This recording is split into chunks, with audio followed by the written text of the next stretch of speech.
Pembina Solidaritas Perempuan untuk Indonesia Kabinet Merah Putih, Selvi Gibran Rakabuming mengapresiasi peran strategis Bunda PAUD dalam mempersiapkan SDM unggul sejak usia dini. Selvi mengatakan Bunda PAUD memegang peranan sangat penting dalam memotivasi anak-anak maupun tenaga pengajar di tingkat PAUD. Jadi pendidikan anak usia dini ini dinilai sangat penting. Saya pribadi juga menilai ini adalah sangat penting karena apa? Karena sebagai salah satu fondasi untuk anak-anak untuk nanti ke depannya seperti apa. Karena di situ akan diajarkan pendidikan karakter itu nanti seperti apa, kemudian pendidikan moral itu nanti seperti apa. Untuk menjadi anak yang baik itu harus seperti apa. Adabnya juga dibentuk di usia-usia segitu, kemudian belajar tentang kasih sayang. Jadi tidak melulu belajar tentang anak harus bisa membaca, harus sudah bisa mulai berhitung sebelum nanti masuk SD. Tapi anak-anak kehilangan masa kecilnya.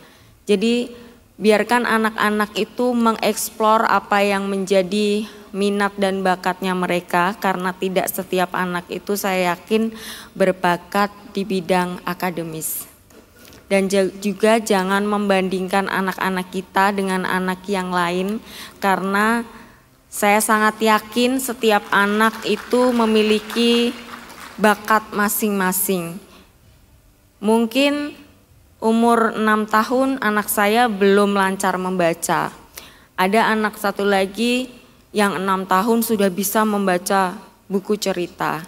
Tapi kita tidak perlu membandingkan, apalagi di usia anak-anak ini perbedaan usia 1 bulan, apalagi setengah tahun, apalagi 1 tahun, dengan gap usia segitu itu perbedaan perkembangan mereka memang sangat cepat. Karena memang perkembangan anak usia dini ini sangat cepat. Tinggal bagaimana kita membentuk anak kita sesuai dengan minat dan bakatnya masing-masing. Kita arahkan ke arah yang baik.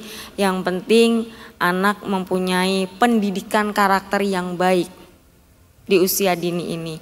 Mempunyai moral yang baik, karena itu adalah salah satu hal dasar yang paling penting untuk mempersiapkan mereka ke jenjang pendidikan yang lebih tinggi dengan usia yang akan semakin bertumbuh nantinya. Ketika nanti pendidikan anak usia dini ini memegang peranan yang sangat penting, ini juga membutuhkan kerjasama banyak pihak. Tadi sudah disampaikan bahwa memang Bunda PAUD ini juga memegang peranan yang sangat penting, bagaimana bisa memotivasi tidak hanya anak-anak tetapi juga para tenaga pengajar di PAUD ini juga harus terus dimotivasi, diberikan apresiasi untuk bisa mengajar anak-anak dengan penuh ketulusan, penuh kasih sayang, sehingga anak-anak itu juga akan bertumbuh dengan rasa kasih sayang yang tercukupi tentunya. Tidak lupa juga harus peran aktif dari masing-masing orang tua, karena pendidikan dasar adalah dimulai dari keluarga, yaitu orang tua yang memberikan pendidikan tersebut kepada setiap anak-anaknya. Jadi kolaborasi, kerjasama, komunikasi antara orang tua, tenaga pengajar, kemudian tempat mereka melakukan kegiatan, dan juga Bunda PAUD setempat ini sangat dibutuhkan. Tapi saya yakin Bunda PAUD yang tadi mendapatkan penghargaan atau apresiasi ini, kedepannya saya yakin bisa memberikan lebih banyak lagi motivasi, bisa menyebarkan program-program yang baik untuk daerah-daerah lainnya. Saya minta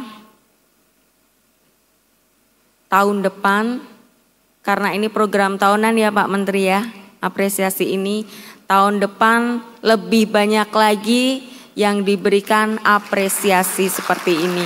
Karena saya yakin bahwa para Bunda PAUD ini sudah banyak berkorban waktu, tenaga, pikiran, supportnya untuk kemajuan anak-anak Indonesia.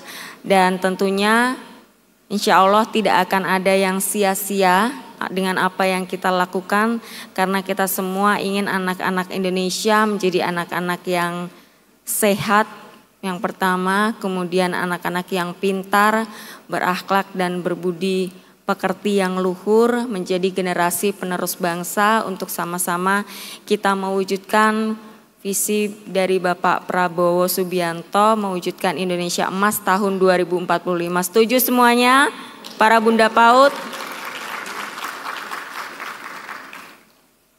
Terima kasih untuk semua kehadirannya. Saya yakin ini banyak sekali yang menempuh perjalanan jauh untuk sampai di Jakarta mengikuti acara apresiasi untuk Bunda PAUD tingkat nasional ini. Dan ternyata sudah digelar sejak kemarin ya Pak ya. Jadi 2 hari berada di Jakarta, saya harap tidak hanya apresiasi ini yang didapatkan, tapi setelah kembali ke daerah masing-masing banyak ilmu yang didapatkan untuk bisa diterapkan kemudian di PAUD-PAUD di daerah masing-masing. Pendidikan anak usia dini ini bukan hanya sekedar belajar membaca, menulis dan juga mampu untuk berhitung. Saya sangat setuju dengan tema yang diangkat setahun awal bekal sepanjang hayat. Karena dari titik inilah semua berasal yang akan menjadi bekal seterusnya untuk anak-anak kita ke depan nantinya. Dan di tahun 2024 BPS mencatat angka partisipasi kasar Indonesia untuk kelompok usia 5-6 tahun ini adalah 74,15%. Di mana dari data ini merupakan salah satu indikator strategis untuk melihat partisipasi pendidikan di Indonesia. Artinya masih ada 1/4 anak-anak usia 5-6 tahun yang masih harus dijangkau. Terlepas dari bervariasinya aksesibilitas daerah-daerah di Indonesia, kita juga patut mengapresiasi pula para pejuang pendidikan yang mendirikan PAUD-PAUD swasta. Bahkan swakelola masyarakat ini masih banyak sekali di daerah-daerah yang sangat membantu pemerintah dalam memberikan akses pendidikan kepada anak-anak usia dini. Bapak Ibu hadirin sekalian, pemerintahan yang dipimpin oleh Bapak Presiden Prabowo Subianto berkomitmen kuat untuk meningkatkan kualitas pendidikan dalam menyongsong Indonesia Emas 2045. Salah satunya melalui alokasi dana pendidikan sebesar 757,8 triliun pada RAPBN 2026 nanti. Dengan bantuan operasional penyelenggaraan PAUD sebesar 5,1 triliun. Oleh karena itu kita harus percaya dan optimis bahwa perluasan akses pendidikan dapat menjangkau anak-anak PAUD hingga daerah tertinggal, terdepan dan terluar.